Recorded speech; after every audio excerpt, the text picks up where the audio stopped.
The 1v1 interview series is a production of the Boss Rush network of podcasts. Visit bossrush.net to listen to our podcast and read our articles, game reviews, and more. You can also follow us on Twitter at Boss Rush Network to stay up to date with our content. Thank you for listening. Hello, everyone, and welcome to 1v1 with Boss Rush Network. I'm your host, Celeste Roberts. Today, I have the pleasure of interviewing Lucas, one of the founders of Bläckfisk Publishing, a collective of brainstormers, dreamers, and hard workers making tabletop RPGs. Now, Lucas and I were talking before we started recording, and I wanted to make sure I was pronouncing his last name correctly. So I pronounced, it's spelled F-A-L-K, so I said, oh, is it Falk? And he actually said, well, that's how you'd say it in English, but Lucas, can you tell us how you would say it in Swedish?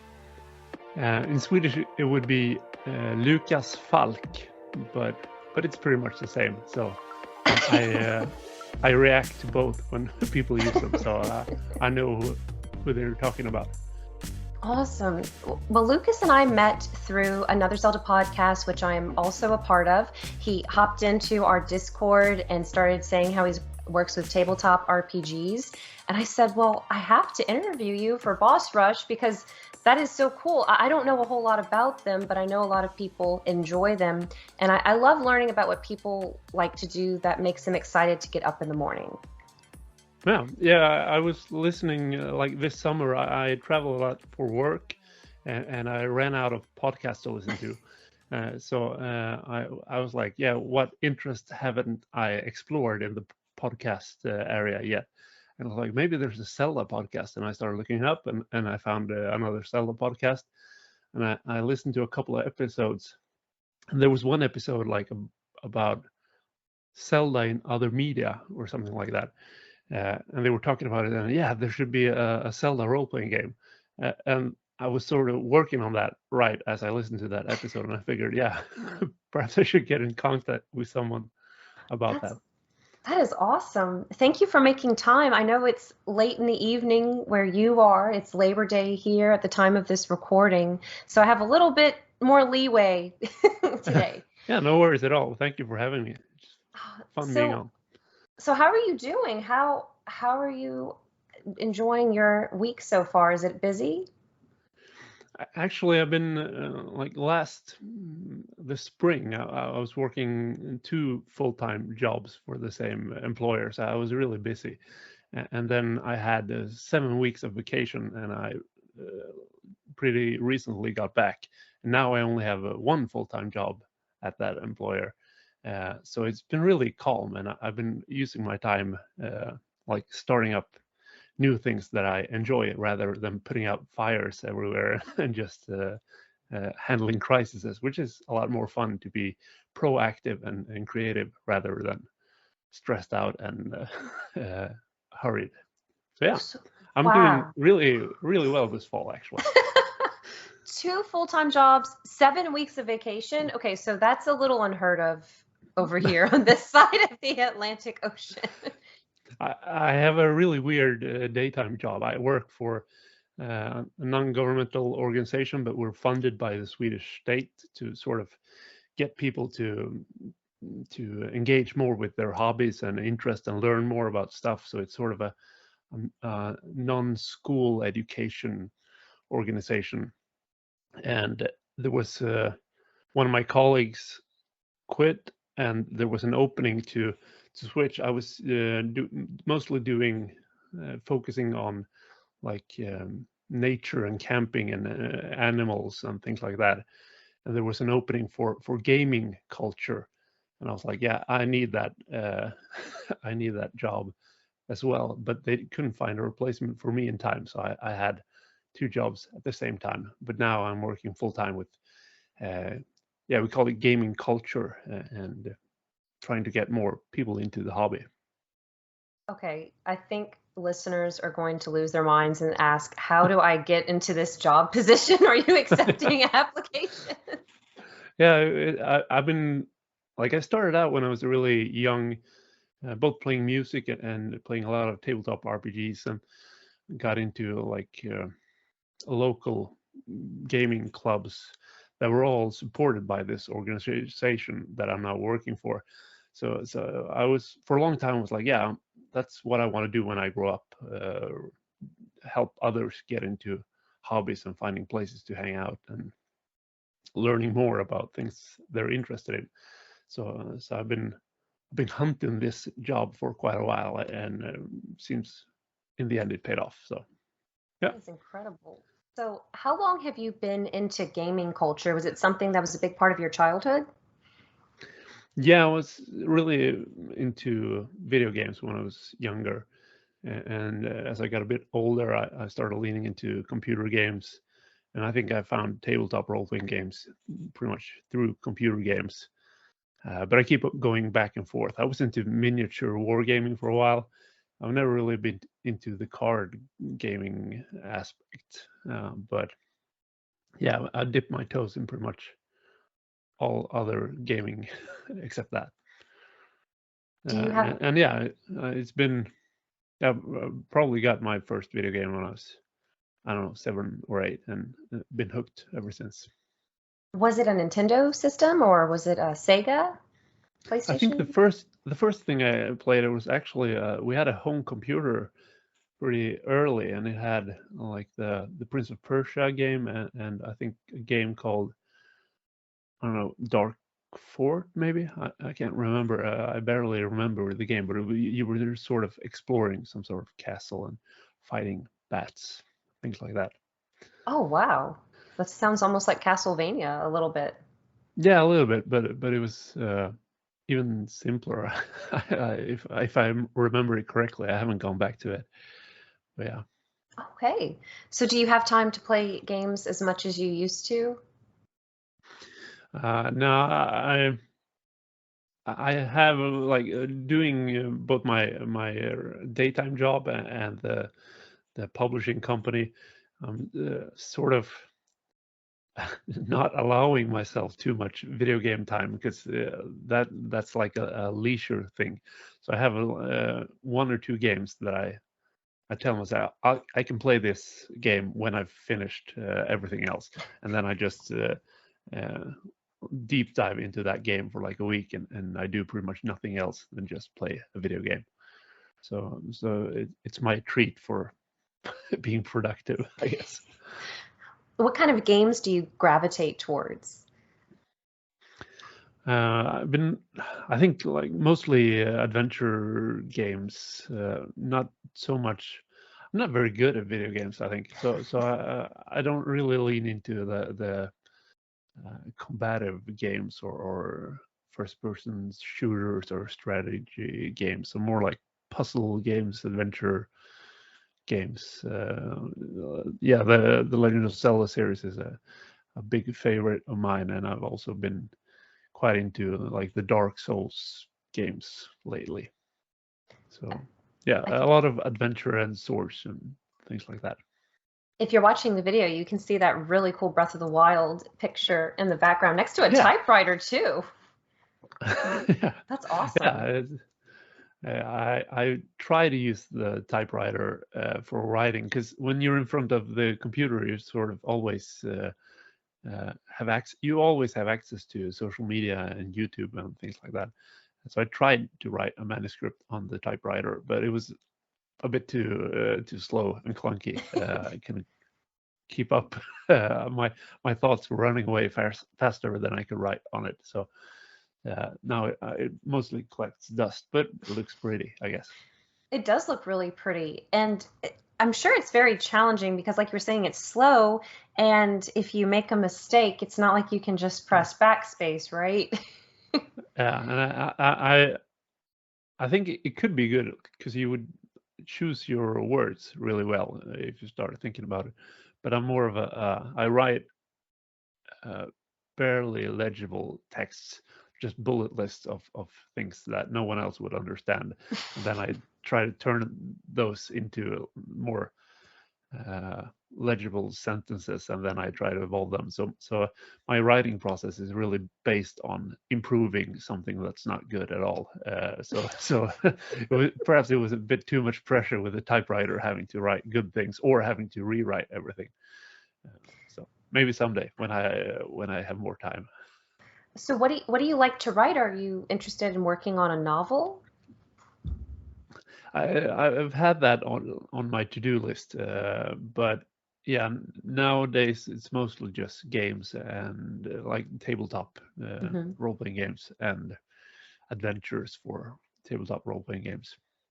So that's my main creative outlet nowadays.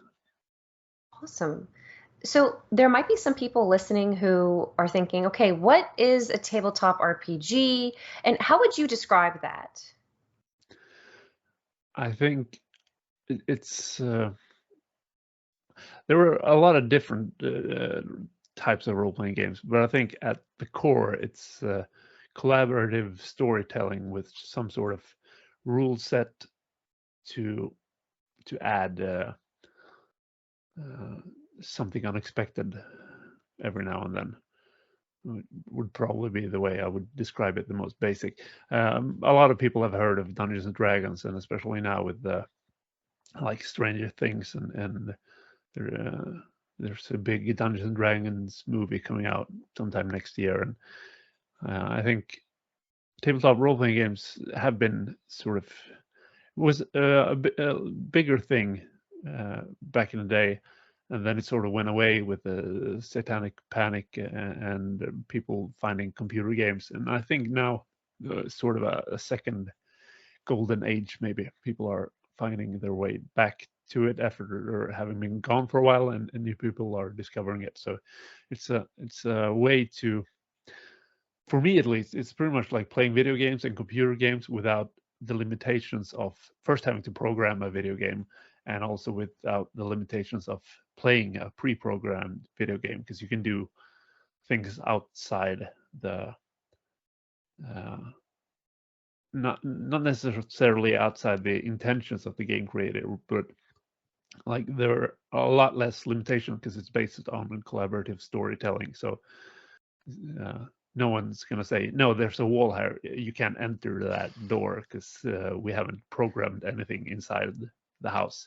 So tabletop role-playing games is sort of a limitless video game, at least to me, which is the fun of it for me. I hadn't even thought of them being limitless like that. That's a great point because you don't have to worry about the limitations of coding and programming and those frustrations. Well, how did you get into tabletop RPGs? Uh, I'm not sure, but I think I started getting into fantasy literature and things like that at a young age, and I was into the Zelda games, and later I got into computer games that was sort of based on a role-playing game. And I figured, yeah, I heard someone talking about there's this thing called tabletop role-playing games, where you tell stories together rather than sit at a computer and play visual games like that. Uh, so I've I think I talked to someone about it, and they were like, "Yeah, for some reason I own a book of a tabletop role-playing game, and I never tried it. So we should try it together." And we brought a couple of friends together, and we played one session, and no one else enjoyed it, and I was hooked for life because it was the best thing I had ever tried. And then but I was sort of on my own doing it, and I found my way somehow through martial arts because I was training martial arts, and there was a guy there who was like, "Yeah, you should come to our gaming convention where we play tabletop role playing games." And I was like, "Yeah, I'm looking for someone to play tabletop role playing games with." So that was just a lot of random things that led to my tabletop role playing enthusiasm, I guess. That's incredible. Your two worlds collided. Yeah, yeah, and we hadn't talked about it in any way. It was just a random offer from that guy. So yeah, that was, uh, and that club was part of the organization that I work for now. So that that was how I found my way into that as well. So Wow. So before I forget, I want to ask you about the martial arts. Do you practice different types? Is there one you're focused on? And how long have you been doing it? I run a taekwondo school for like teens and adults, and I guess I've been doing it for I don't know 25 years maybe. That's Way too long. incredible. And then like since I'm running the school, every now and then I go to the local MMA gym and get beat up by the people there because so I get a bit more humble again. I have a friend who's into jiu-jitsu, Brazilian jiu-jitsu. Oh yeah. Yeah, I've tried that for a while, and yeah, it's fun. I like I prefer standing up and kicking people, and the Brazilian jiu-jitsu it's a lot of like wrestling and grappling, and for since I haven't done that as much, I'm not as good at it. So uh, yeah, it's fun to challenge yourself, but I keep going back to the standing striking martial arts for some reason. What level belt are you by now? If you've been doing it for this long, I imagine you're pretty advanced. I think yeah, I got a black belt a couple of years ago, and I think in a lot of ways it's just a piece of cloth, and it doesn't really say. I when I was a green belt, I was competing, and I was getting beat by. I was beating black belts back then, and then every now and then I was beaten in competitions by someone with a lower belt rank than I was. So ever since then, I've sort of just looked at it as uh, yeah, a colored piece of cloth. It doesn't really say anything. But I try to use them in my school to sort of gauge someone. You can always tell how tall someone is or how much they weigh or things like that. So we sort of use the belts to, yeah, you've been training for this long and you should know these things. But I think it's a bit overrated. But it's a fun thing, especially if you're a teen. Like it's sort of like leveling up in video games. Like you're reaching new ranks, and if it's cosmetic or not doesn't really matter because it can be fun anyway. Nice. That's a great analogy. And do you have any special memories or moments that stick out to you the most regarding Taekwondo and martial arts?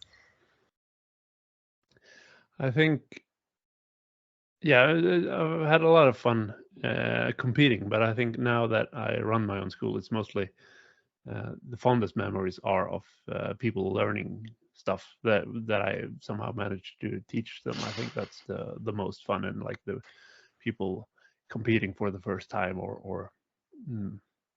I had a really fun memory.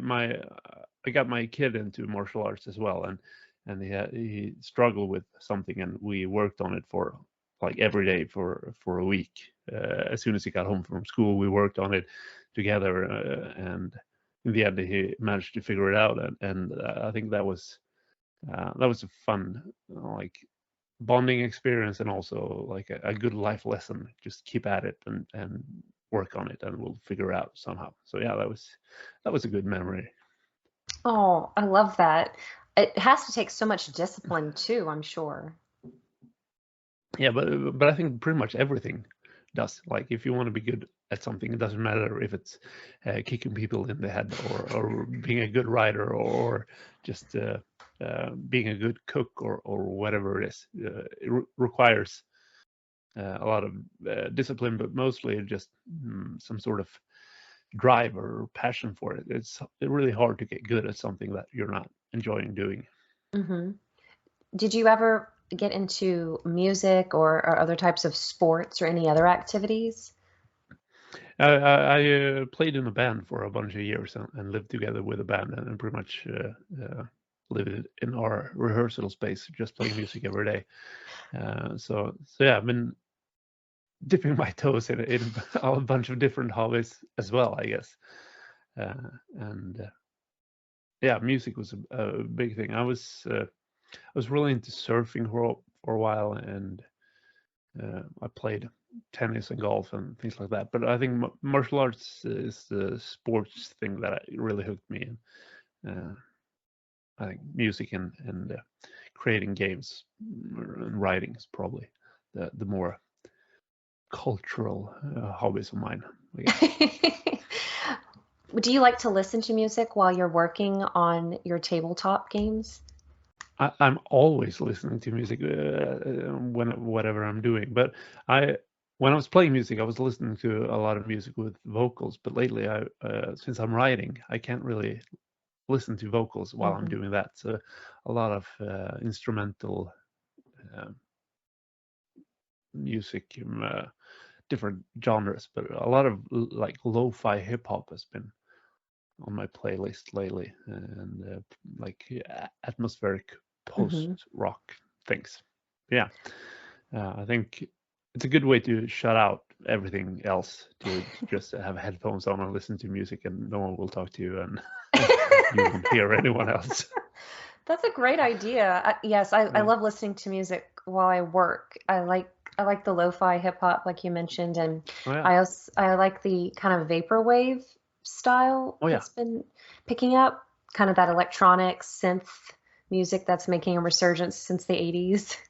Yeah, yeah, I've been listening to that as well. It's fun varying yourself, and I tend to, like when I work on a game, I tend to find a couple of playlists for that game to s- sort of inspire me. And working on this Zelda inspired game now, I've been having a lot of like lo-fi Zelda remixes, which has been a lot of fun. Some people are so talented with that. There's some beautiful arrangements of popular Zelda songs. Yeah, yeah, and I think it's always like that's the thing with the Zelda games. Like every game, it's sort of its own interpretation of a familiar concept. And I think with the rearrangements of music as well, it's sort of the same idea that you take the familiar melodies and beats, and then you make something uniquely Hmm. for that specific context, which is a lot of fun. Are you okay if we nerd out about Zelda for a little bit? Yeah, Okay, absolutely. okay. It's a little selfish request on my part, but I do love And Zelda. you have a nice Wind Waker poster there in the background, Oh, right? it's actually it's a Spirit Track. Not Spirit Track, Phantom Oh, okay. Hourglass. All right. Yeah. Like very close, not too far. Do you remember Club Nintendo from a few years ago where you could redeem points or codes or something and get free stuff from Nintendo? I think I missed out on that. I don't Maybe know it if wasn't a Swedish thing, or maybe uh, I was just out of the loop. it was. I'm not sure. Yeah, I'm not sure if it was US centric, but you could buy games and you'd report it on your Club Nintendo account, and you'd get these points, and you could get some cool video game stuff. Like I have some Animal Crossing paper fans that you Okay, can fan nice. yourself with, and I redeemed some points to get some Zelda posters. I have a Phantom Hourglass one, and I have one with a bunch of different links up until 2007. Like here's what Link looked like in this game. Here's what Link Oh, looked like okay, in this game. So yeah, I don't know. nice. I don't know if they do it anymore. I know sometimes I'll get an email from Nintendo saying, "Oh, you have some points or coins or Okay, something on my Switch." I don't know. I okay, can't keep yeah. up. Yeah, me But neither. but do you have a favorite Zelda game, or do you find that spot kind of switches depending on your mood? I think I'd have a hard time picking one favorite, but I could maybe do a top five Let's do it. in no Let's do that. particular order. Yeah, I think uh, maybe it's nostalgia, but I've been going back to Link to the Past, and I Hmm. think like the dungeon design and the story and everything. Yeah, I really enjoy that a lot, and also Link's Awakening. I think that's a Yes. nice like twist on that same formula. Ocarina of Time is another big favorite. Majora's Masks, and then lately probably Breath of the Wild for its own reasons. So yeah, that's probably that was five, right? Yeah. Yes. Uh, One, so, two. but I sort of forgot about Twilight Princess for a while, and I played it recently, and I think it's better than I remember in a lot of ways. It's a bit Ocarina of Time derivative, maybe it was my Yes. my sense, but I really like it's an improvement in a lot of senses, and like the final battles and that is really nice as well. And yeah, I went back to Skyward Sword recently as well, and that was also better than I remember. So yeah, I think I can probably list every Zelda game, and yeah, maybe it should be in the top 5 as well. So Good if, picks. if I remember correctly, I think I've heard your favorite is Twilight Princess. You Is have that a correct? really good memory. Yes. That's my favorite.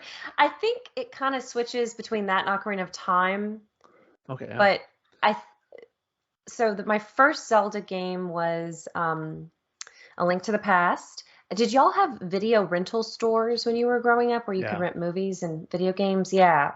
yeah. I yeah, I used to rent A Link to the Past, and I finally owned it not on the Super Nintendo, but on the Game Boy Advance when they ported it over to that with I think it's Four Swords, Okay, yeah. the duel. And then I have really fond memories when Twilight Princess came out. I was in high school, and I just vividly remember one Saturday I just stayed in my pajamas and I played Twilight Princess for about 8 hours Okay. straight. I mean, I got up to use the bathroom and eat and and whatnot, but don't you love days like that where you have no other Yeah. obligations and you can just enjoy a game? They're very rare now. I had a really sad, sort of nostalgic moment. It was raining outside, and it was a really like bad weather day, and I was like, yeah, I really wanted to go to like a movie rental place and pick out like a movie or a game to enjoy the day with. It's not really the same thing, just streaming something or downloading a digital game. It's not quite the same. But so I tried to not be too nostalgic about things, but I found myself being swept up in it every now and then.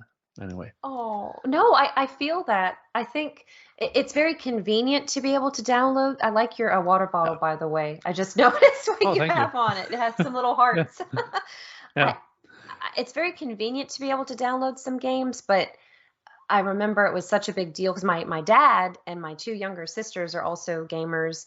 And I remember just Fridays, it was the end of the week, and we would go and pick out a video game. It felt like an event. It felt like it was purposeful, and it Mm. was just something to look forward to either go out to eat at a restaurant or pick up some food, and then you go to get a game. And just, I don't know, it was fun trying to Yeah. decide, okay, what game am I going to pick out this weekend? Yeah. Yeah. It's sort of a ritual to that makes you enjoy the activity even more. Hmm. And I think if you remove too many of those, if it's too accessible, if you don't have to go out in the rain, then you won't enjoy it as much, maybe. Exactly. Did you know there is one surviving Blockbuster in the United Yeah, States? I've heard about that. Yeah. It's nowhere And, near me. It would have to be, I uh, think it's in Oregon, so it's pretty yeah, far from where I live. But it'd be yeah, cool. but it's very convenient as well to be able to get things at home. So Are you current? So you mentioned you like Dead Dead Soul? Oh my gosh, am I saying Dark Souls? Dark Souls, yeah, Dark Souls. Okay. I'm thinking of why am I saying Dead Souls? Maybe because people die so many times in that yeah, series. Maybe that's why makes that came sense. to my mind. Is there anything Yeah, you're playing currently in between life events? um, I think maybe Skyward Sword was the last game I played. Uh, but now we're ramping up for a Kickstarter and trying to finish our Zelda-inspired tabletop game. So I think now it's just work mode as soon as I Hmm. get extra time. So I understand. It's hard, and sometimes at the end of the day, I'm very tired, and I don't have the energy to focus on a video game. yeah, It's sad. yeah, but then you have more to play when you get the energy. So That is true. That is very uh, true. So you mentioned a Kickstarter. You had mentioned it in the Discord server before, but Yeah. what would you like to say about that? So I since I'm really into Zelda and really into tabletop role-playing games, I started looking into like Zelda tabletop role-playing, or rather Zelda inspired, because there isn't an official one yet. And like with game design and pretty much everything you do, I guess, you can have different opinions without thinking, yeah, this is bad. You can think, yeah, this is not how I would have done it. Like with food as well, I guess this is not how I would have seasoned this for food. And I read those games that were available, and they were sort of focused on like resource management and foraging and crafting. And I felt like, yeah, wish there was like a Zelda game that captures what I think is Zelda at its heart. Hmm. So I started working on that just for fun, and then we tried it out, and we enjoyed it a lot. And I figured, yeah, maybe I should do something with this, and I kept working on it for a while. And my my screen name on Twitter and things like that is Cerulean 5, because blue is my favorite color and 5 is my favorite number. So I just been having that for a while. So when I was naming the game, like the as a project name, just for fun, I called it like Legend of Cerulean or something like that, because it sort of sounded like Hyrule and sort of like Zelda. And in the end, sort of stuck, but we named it Heroes of Cerulean instead. So it's a tabletop role-playing game, mostly focused on like the older style of Zelda games, the more simplistic and minimalistic. So you have the three stats. That's might, bravery, and insight, which is like just a serial number filed off power, wisdom, and courage. And you roll a bunch of like four-sided die, because they're sort of triangular, so they reminded me of the Triforce. And you explore dungeons and find items that you use in creative ways to solve puzzles, and you fight monsters and bosses at the end of every dungeon. And it's a very minimalistic retro game with pixel art graphics, that you're sort of playing as a group of heroes, because in this world, like the sort of Link and Zelda, the this world's Link and Zelda, but they're called the Paragon and the Guardian instead. They were supposed to be reborn, but they haven't been reborn yet. But the evil Shadow King has been reborn and spreading havoc with monsters roaming the world and scaring people. So you're sort of a group of regular people that wants to help protect the inhabitants of the world and fight the monsters, because the chosen ones haven't appeared yet. So you're sort of doing their job, and hopefully in the end you might save the world. So yeah, Hopefully. it's a fun, very very minimalistic role-playing game that we've been play testing it, and a lot of people said, yeah, this is perfect for playing with kids as well, because it's really simple mechanic wise, and I think it could be like a good first role-playing game for people who wants to try it out. Just if they haven't played tabletop role-playing games, it could be a gateway gateway game to heavier stuff, if you're interested in that.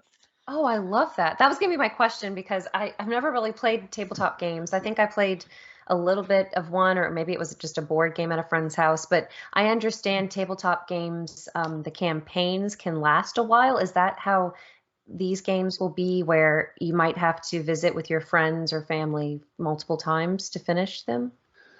Yeah, I think like you could play one dungeon for a couple of hours and just have fun with that. But I think the book that we're kickstarting, it will contain like a ready-made campaign that you can play that has 3 dungeons and then a final larger dungeon. And if you're going to play all of those, you probably need a couple of sessions. So you could do one, and if you get hooked, you could keep going, fight more bosses and find more items, and That's incredible. and explore more of the world. So yeah, I think like obviously I'm a fan of tabletop role-playing games, so I think everyone should try it at least once. And when will the Kickstarter begin? We will launch it September 15th, and then it will keep going for like 20 days or something like that. So October 6th, I think, and we will try to collect pledges to be able to print the book and buy more illustrations and expand the content. And I think we stumbled on a fun idea for the cover. So the cover would sort of look like an old Nintendo cassette with like the ridges and the gray, and there will be a special edition version which is golden metallic, and a lot of fun things like that. So that's incredible. Yeah, I think like as I said, when I started working on the game, it was just for fun, and I think it really clicked when I was like, what kind of art should we have for this game? We were like, we should probably have pixel graphic, and like pixel art doesn't make sense in a printed book because pixel art was made for computer screens with the limitations. So it's really weird in a lot of ways to have pixel art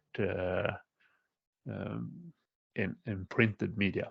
But for this game, it feels quite right. Like you immediately get the feeling of old school video game with like the lo-fi art and pixel graphics. So when we realized, yeah, that's the art style for this game, pretty much everything else was here. Yeah, and maybe the cover will be like an old NHS cassette, and maybe the Kickstarter video will be the starting screen of like a Zelda-ish game, and yeah, a lot of fun ideas just came naturally when we started figuring out the building blocks of it. So this just popped into my head as you were talking about the campaigns and the games, the inspiration and the love of Zelda. What is it about the Zelda series or any kind of storytelling that draws you in? What themes do you enjoy that you want to see reflected in this Kickstarter game? Oh yeah, that's a really good question. I think I put you on the spot. I know. but that's fun. I think it depends so much on the game, like what I'm looking for. But for this game, I think like it's sort of a nostalgic thing, like the retro video games. But I think the sense of adventure and a lot of player creativity, solving puzzles in creative ways, and as we were saying earlier, the like tabletop role-playing games is more a limitless version of video game stories. So in a lot of ways you can, like in a old school video game, there's only one solution to a problem because you have to program that solution. But in a video game, or rather in a tabletop role-playing game, you can sort of come up with your own solution.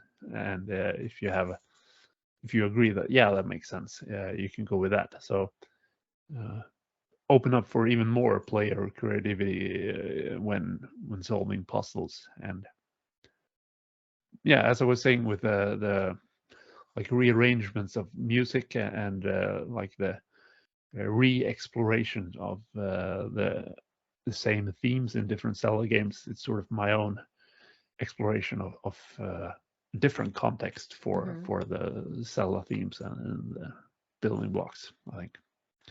Yeah, I know that there's the idea or the saying about how no idea is 100% original. We're all inspired, Yeah. whether it's from like folklore or mythology or different things happening. And that used to bother me when I was younger because I thought, oh, well, I never have a genuinely creative, original thought. But like you're saying with the music of Zelda and the reimagining of the adventures and the themes, in a way, I think it's kind of beautiful because it shows that everyone on this planet has similar values and hopes and dreams, Yeah. just maybe viewed a different way.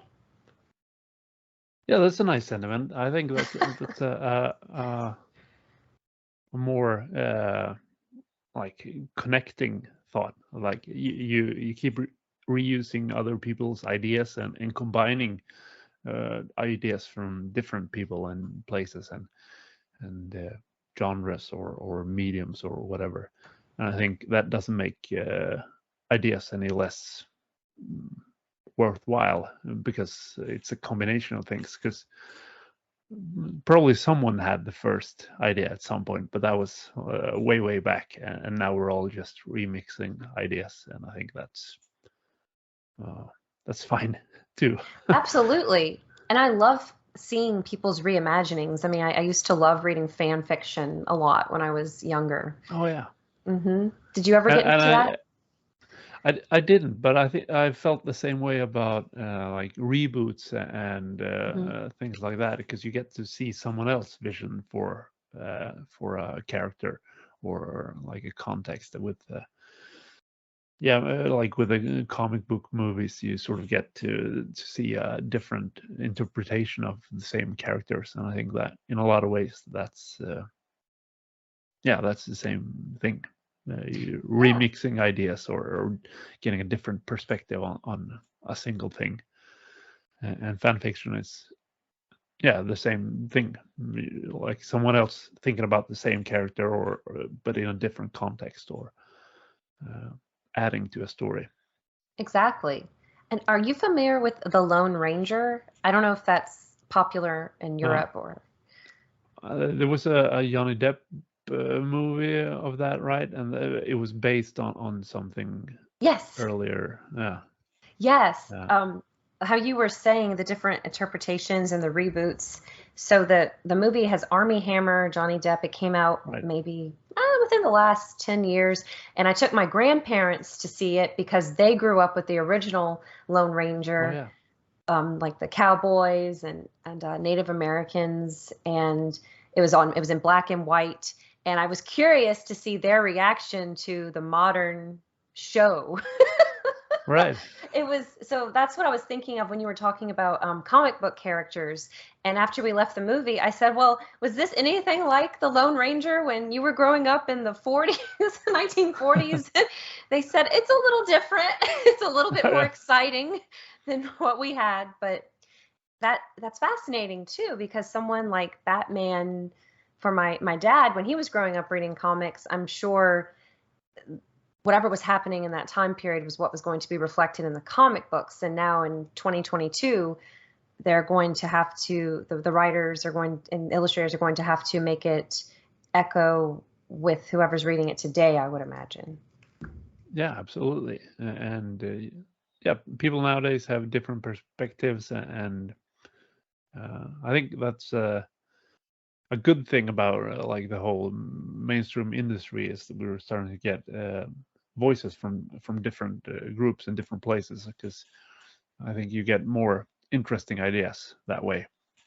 Hmm. If you mix ideas, like you take an old concept and then you get someone with a different background to explore that idea and find their own uh, voice in that. I think it's the same thing with tabletop role playing games. It's been really dominated by white Westerner male people, and lately it's been shifting.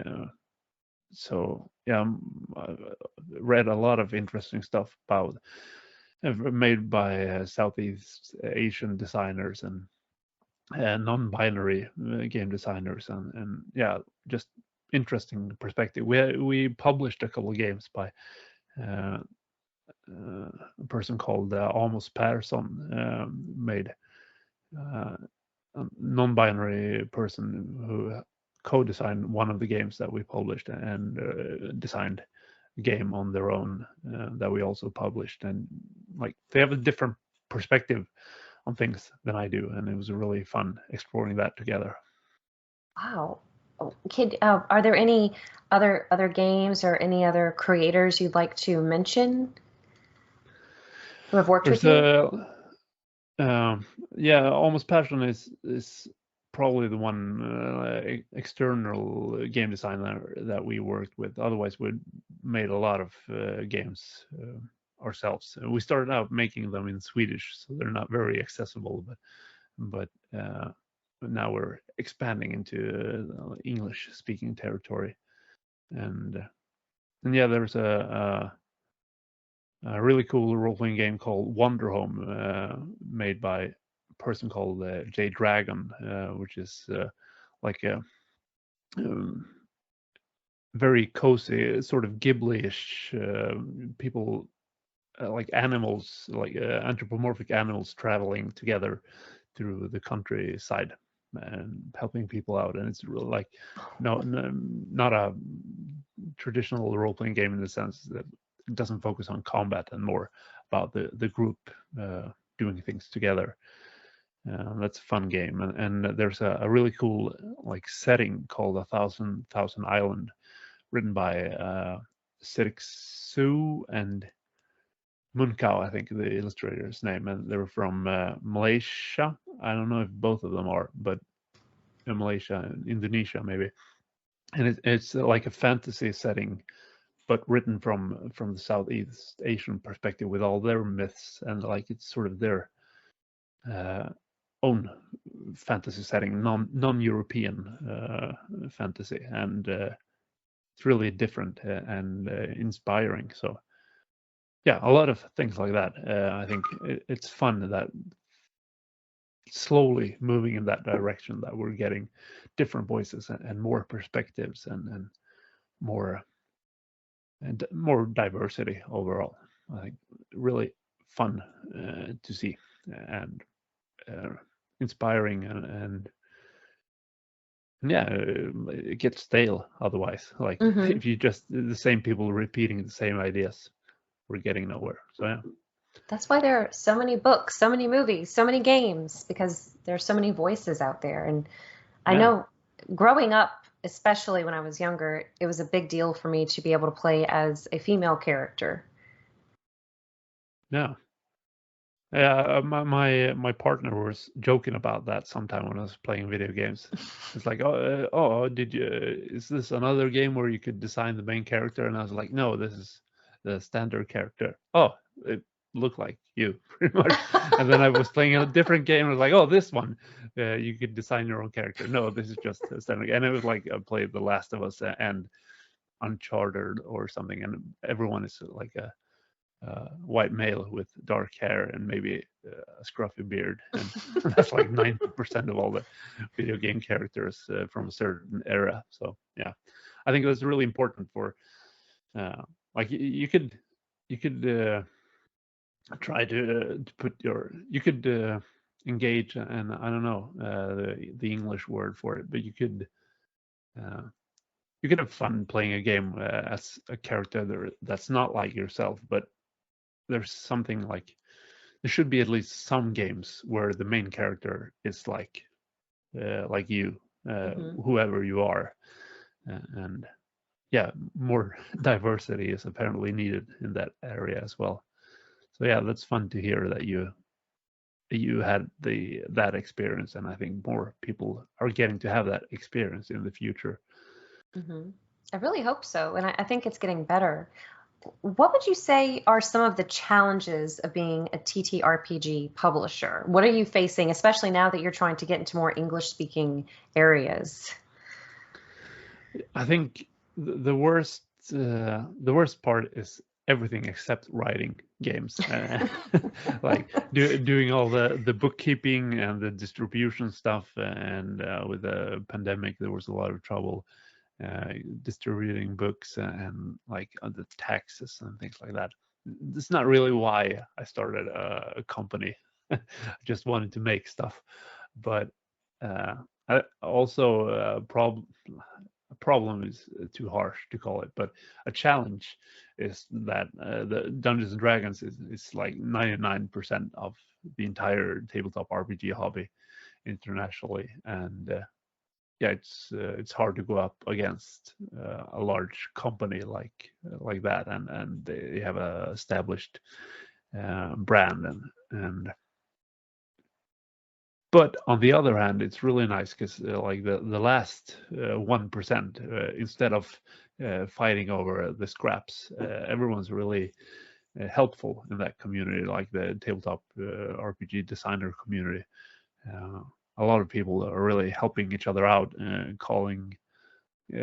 giving each other shout outs and supporting each other's game and giving feedback. And it's a really nice community. So yeah, it could be otherwise that like it would be a lot of competition because there's so little room for other games, but it seems like the opposite, that people are banding together and helping each other out, which is really nice.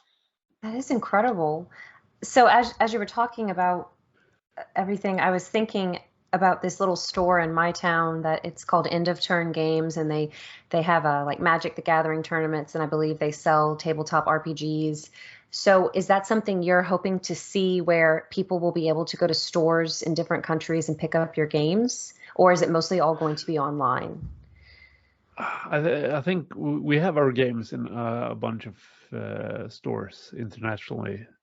Right now, we got help from a company called Indie Press Revolution, who distributes like games from smaller creators.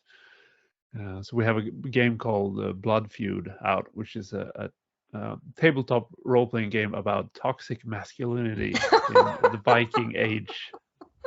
It's The Viking Age. yeah, it gathered a lot of controversy when we released it because people didn't enjoy us complaining about toxic masculinity. But yeah, it got out there at least, and got another game called Slaying Dragons, which is a small game where it's sort of traditional in the sense you're an adventuring party going to slay a dragon, and as players, you know that you're going to succeed. You're going to like overcome all the challenges. You're going to reach the dragon and you're going to slay the dragon. But the game is about learning about the characters and their relationships and who they are and what they prioritize and sort of what it costs them to reach the dragon and what they sacrifice on the way. So it's a cool introspective dungeon crawling game. Like you're crawling into the dungeon to find the dragon, but you're also crawling deeper within the characters as you do that. So That is really and cool. those are available in a couple of game stores in the US at least. And yeah, I hope we'll get our other games there as well. There are a lot of Swedish RPG tabletop RPGs that are getting a lot of international acclaim at this point. So we're sort of looking to join that collective of Incredible. Swedish game designers. So, do you stream on Twitch or different platforms, different gameplay sessions by any chance? We haven't really gotten into that. We've been thinking about it. We've been joining streams rather than hosting our own.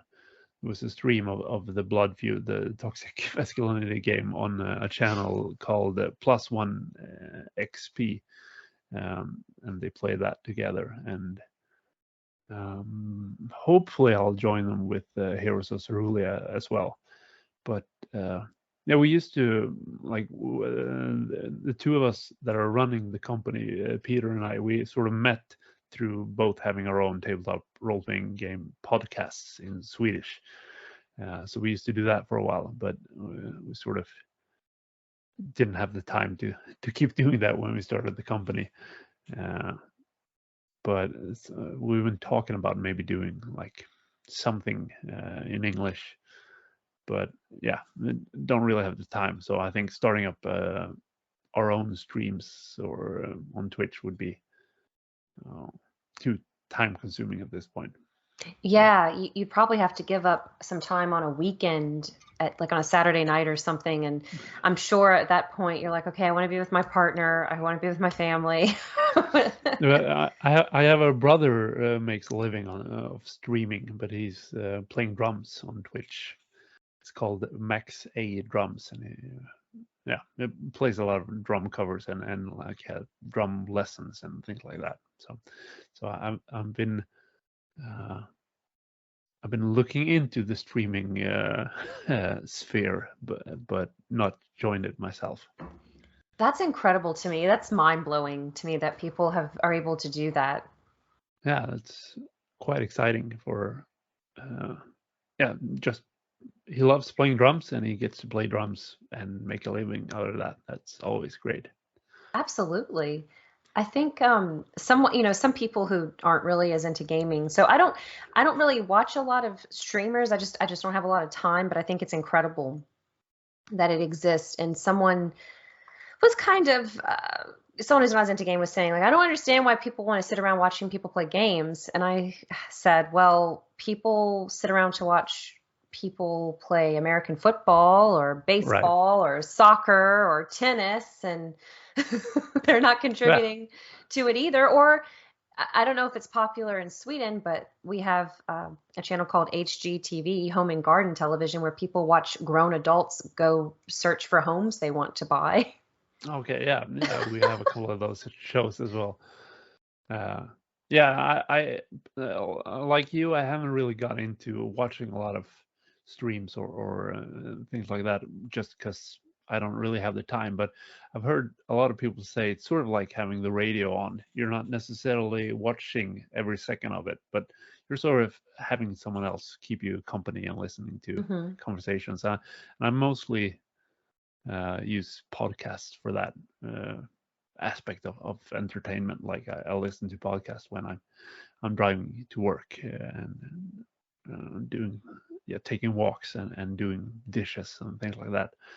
So I guess it might as well be a stream, just that I haven't gotten into watching streams yet.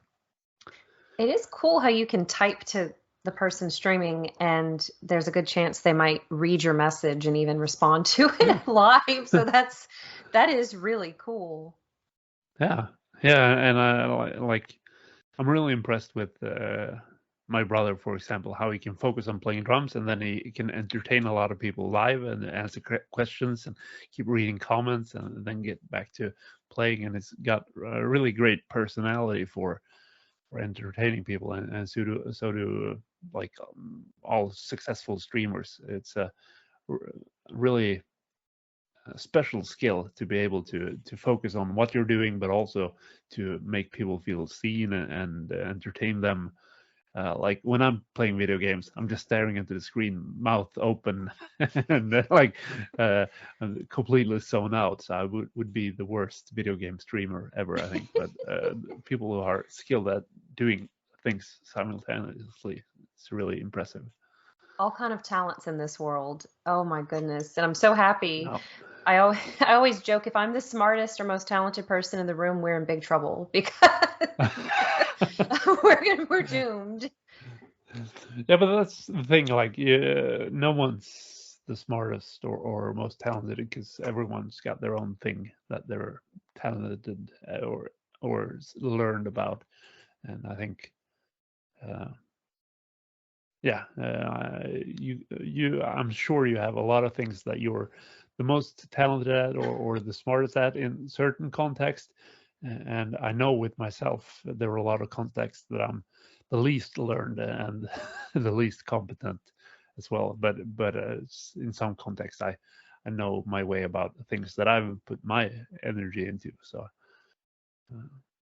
yeah, We're all here. and that's why you need diversity, I guess, because you have a lot of people who are talented at a lot of different stuff. And that's pretty much why we started the company as well, because we were designing games, and I have a background in information design and layout work and writing, Okay. and my colleague Peter has a background in economics and administrative work. Okay. So we pretty much figured either we could learn each other's skill and do them on our own, or we could just join together, and I can do all the layout work and he can do all the economic and budget things, and we can help each other out rather than just learn a new skill and sort of compromise with what we're actually enjoying and sort of what we're the most skilled at least. That's very well said. You can complement each other and work Yeah, together, and things will be okay. a lot more fun that way as well. To have someone keep you Yes. company through all the trouble and the triumphs and everything. Absolutely. So, do you have any other projects or pursuits or future plans for Bläckfisk Publishing or anything else you have going on? Yeah, we're translating a game that we did in Swedish called it was called Vindsjäl in Swedish. When translating it to English, it's called Wind Soul, and it's also like it's also sort of Zelda inspired, but more in a general sense, with like the joy of exploration and like exploring a different world, and focus a lot of puts a lot of focus on camaraderie and like optimism, and like it's a fantasy game that's someone called it anti grimdark. It's optimistic, colorful fantasy, uh, and so we're working on that, and Peter is working on sort of a uh, uh, not necessarily a teaching game, but it's aimed at teachers and librarians to help teens get into role playing games. So it's very uh, focused on being accessible for new role players, called Grave Quest, which is about grave plundering, which is of course what all people should, all teens shouldn't be doing in real life, but in I role think playing that's games it's illegal. okay.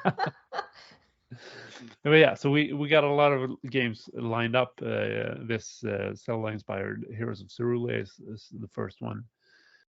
This to go to Kickstarter this year, and then we'll see who gets done with the other game first, I guess. Incredible. That's so incredible. And I love that your government is funding these sorts of pursuits as well, that they want to encourage people to embrace their hobbies.